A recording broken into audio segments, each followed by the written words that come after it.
Hey, welcome to Integrated Preparedness. I'm Steve Smith. We're headed back from having pizza at our favorite pizza place. I had shot a video down there. It's going to be kind of a response to Real World Preppers video, or his pizza challenge videos. So we're just getting up to leave. I checked my phone for the news and I saw about that school shooting down in Uvalde, Texas. So the latest information, 14 children, one teacher killed, apparently. Just the latest school shooting. We have the basics of information, which, is never exactly right. There's always things that are seen differently, reported wrong. There's going to be more information developing and things like that. And as far as for what we apparently know, the guy's name is Salvatore Ramos. So we haven't heard anything about white supremacy, right? All the main players have come out and made their statements. Some idiot senator from back east, of course, is calling for more gun control. President Phony is getting ready as soon as he gets back from Japan this evening to make a very important, I'm sure, statement. And Governor Abbott of Texas has made a couple of ridiculous statements, like this will not be tolerated in Texas. Well, it happened, buddy. What the heck do you mean it won't be tolerated in Texas? It's over. And it's going to happen again unless some things change, and I'm going to talk about that in a minute. And then he also said something to the effect of swift action will be taken. Well, swift action wasn't taken in time to save those 14 kids and a teacher, was it, Governor Abbott? Apparently, Border Patrol must have been first one on the scene, shot the murderer, Salvatore Ramos, and killed him. Good. Now, let's talk about why this happens, shall we? It's not about the guns. This country has been full of guns since it started. And people didn't used to go around killing each other all the time. What we have is a change in culture. Now, I'll say a couple of things here, and I'm probably going to hurt some feelings, and I don't care, because I'm speaking from experience. I worked a horrible part of Kansas City for years in uniform. I dealt with many, many troubled kids. I dealt with many violent kids and their violent parents. I worked undercover for years where I saw another part of it. And then later on in life, when I was working at the hospital in a corporate security setting, I saw a number of kids who were essentially disposable by their parents. And I'm going to put those two together. I have never known a kid who screwed himself up. Never. And I've said this to parents, and it just butt hurts them all over. I don't care. Every parent thinks they're perfect. Well, they don't really, but they won't admit that they're not. Every parent, when they look at themselves, you and I included, we know of things we wished we'd done differently or wished we'd done better, and we try to learn. I'll tell you, the common denominator of these kids, and we're going to find out this kid did not have a good relationship with his father. How about that for a guess? I'll guarantee you that. He also did not have a good relationship with his mother. We'll find out more about it. But like that idiot that used to be something, married to a former president, assures everybody it takes a village. It does not take a village. It takes a family. It takes a mother and a father who are aggressively involved in the raising and the loving of their children. Now, I'll get back for a minute and say I never knew a kid, unless it was a psychiatric situation, which is much different than a psychological situation. I never knew a kid who screwed himself up. They're screwed up by the parents. All these parents who think they're perfect. What it is an absent father. In the lower socioeconomic strata, it's a father who's absent either because he's skipped out or he's in jail. In the upper socioeconomic strata, it's the father who's absent because he's either absorbed in all of his own activities or he spends all of his time working to buy all the toys that he doesn't know and he doesn't care what's going on with his kids. As long as they're, well, I'm not even going to get into that. But he is not involved on a daily basis. He doesn't sit down. The kid does not come home to a house where he knows that dad is there and is going to be interested in what he did today.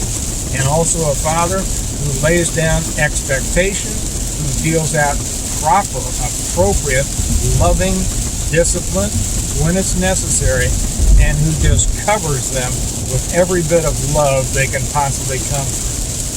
In the lower socioeconomic strata, the mothers are often also absent, either because they're drunk, stoned, or just wandering around through life, sometimes in jail themselves, usually existing on the government dime, which means your tax dollars. And the kids are left to roam the streets in free range, essentially. They're either abandoned emotionally and mentally, and they feel it, or they join up and gang up and find a new family structure. Most of these shooters that we find fall into the first category. They are emotionally, mentally, and spiritually abandoned. In the upper socioeconomic strata, the mothers are absent because, just like the fathers, they're wound up in all of their own little activities. They think that they're involved with their kids because they're involved in all the extracurricular activities, but spending more time talking to the other mothers and comparing their kids and complaining about how busy they are, and not, just like the fathers don't, not there mentally, emotionally, and spiritually for the nurturing and raising of the children. How do I know this? How many people have I lost so far? Anybody bail out on this? I am just so sick of this stuff because I'm talking about the solution. Okay? I've seen these kids come into the ER of the hospital on suicidal ideation. That means that they have planned it. They have expressed the fact that they want to kill themselves, and they have an idea how to do it. And when they get them back, and I put them in their little paper jumpsuits so they don't have anything they can hurt themselves with, all of a sudden mom or dad eventually shows up. And if I walk by the room, do I see mom or dad over there? And it's usually the mom. I don't see them over there going, oh honey, oh honey, oh honey. What in the world is going on? I don't see hugs and kisses. You know what I see happening? I see mom sitting in a chair in a corner on her phone. On her phone. And then rolling her eyes. I don't know what to do about it. I don't know what to do. These kids today, it ain't the kids today, it's the parents today. Y'all are a bunch of failures if you're not raising your kids. This is why this happens. It is a moral and a spiritual collapse of this country, led by the moral and spiritual collapse of the families that make up the communities that make up the country. That's why this happens now. It's why it didn't used to happen. That is the truth. Those who have been in the first responder ranks will come on here and verify what I have just said. Those who have not and are all butthurt because you think that I've offended them, because, well, who am I to tell you how to, they can't tell me how to parent my kids. You're the problem. And I'm probably not talking to any of you, but I have to say this. I'm giving you the voice of experience. I'm letting you know from a guy who has seen it for 40 years. And they'll come on now, and everybody will get together, and they will have conferences and meetings, and they'll have task forces. What should we do to stop this? What should we do? We need psychological intervention. We need more counselors at the high schools. We need more psychologists at the middle schools. We need more police at the schools. You don't need any of that.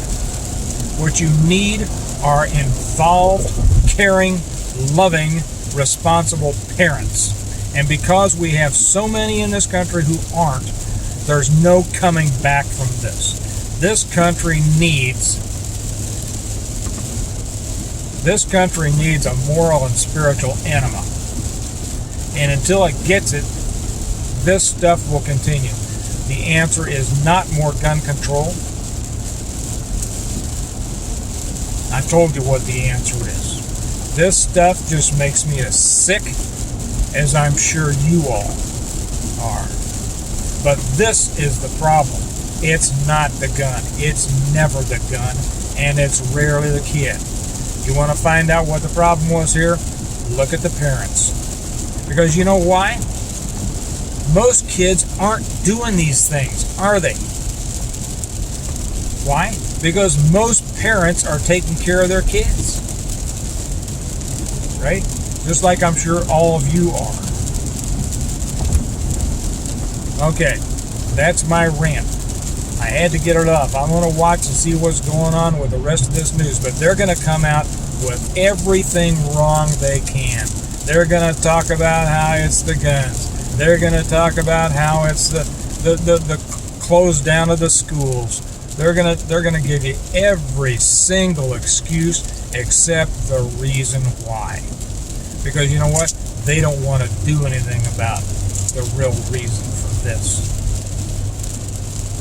I guess that's enough. I'm going to watch the news tonight and see what idiocies they come up with. For you good parents out there, you have to protect your kids from the failures of the other failure parents. And in many cases, all we can do now is protect ourselves against what's coming our way. And that means you need to be on the front line in the active participation of protecting your kids. And that means if you're not carrying a gun everywhere you're going, why not? If you went up to school to pick up your kids and all of a sudden an active shooter came, and as your kids are walking to the car, you don't have the ability to protect your kids because you don't have your gun with you? Why? This should bring it home to everyone. You are the primary responsible person for the safety of your kids. The schools can't do it. The teachers can't do it. The police can't do it. Just like Abbott's idiotic statement about this won't be tolerated in Texas. Well, it was tolerated for 14 kids and a teacher, wasn't it? Until finally a couple of border patrolmen came up and killed him. And I feel sorry for that kid too, because I'm sure that kid was abandoned all his life. All right. I watch the news. You all take care of your kids. Protect them. Realize anything can happen at any time. And if you're not ready to protect them at any time, you ought to ask yourself, why not? If you don't take this stuff seriously. Okay. I'll sign off now.